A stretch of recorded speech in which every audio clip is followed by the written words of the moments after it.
Selama masa pandemi ini, kita kesulitan untuk mendapatkan bantuan atau perawatan dari dokter gigi karena sifat dari virus COVID-19 yang menyebar melalui cairan atau droplet yang dikeluarkan oleh mulut. Jadi dokter gigi tidak mau mengambil resiko tertular gitu ya. Padahal kita barangkali sedang mengalami infeksi pada gigi. Nah, salah satu cara untuk meringankan infeksi tersebut adalah dengan menggunakan herbal yang bersifat antibakteri. Karena nyeri pada gigi seringkali disebabkan oleh bakteri.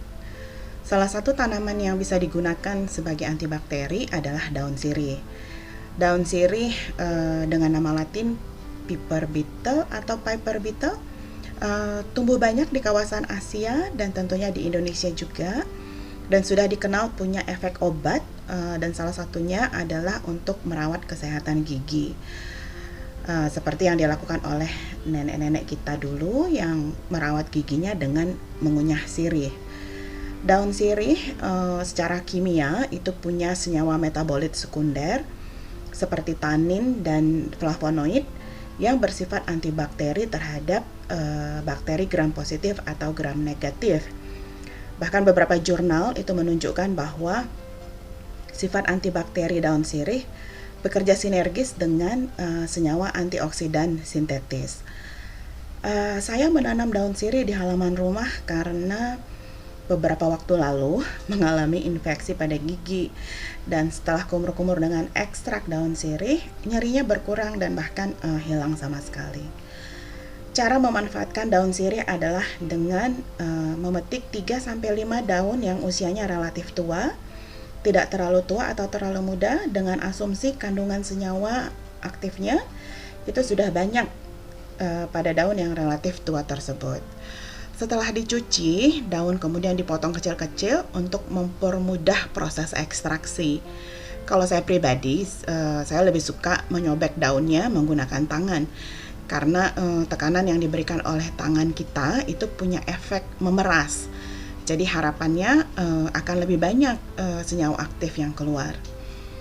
Lalu daun yang sudah kecil tersebut dimasukkan ke dalam gelas dan ditambahkan air sebanyak 1/3 ukuran gelas, jadi tidak penuh ya. Lalu gelasnya ditutup dan dibiarkan selama setengah sampai 1 jam. Di ujung dari proses ekstraksi tersebut bisa kita lihat warna air yang berubah dari tidak berwarna menjadi kuning kecoklatan. Tandanya bahwa senyawa aktifnya sudah terlarut di dalam air. Air ekstrak daun sirih ini kemudian bisa dipakai berkumur-kumur. Sebaiknya kumur di pagi dan malam hari sebelum tidur.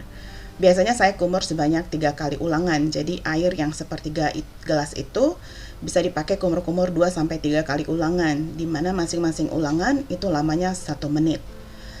Nah, malam hari saya buat ekstrak yang baru lagi, lalu menggunakannya untuk berkumur-kumur sebanyak 2-3 kali. Oh ya, jadi karena yang kita gunakan adalah air panas, jadi tunggu sampai dia dingin dulu ya, baru bisa dipakai untuk berkumur-kumur.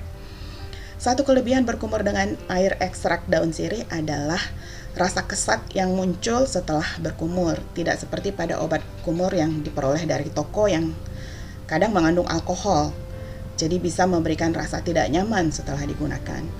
Selain itu, air ekstrak daun sirih aman bila tertelan, tidak seperti obat kumur dari toko.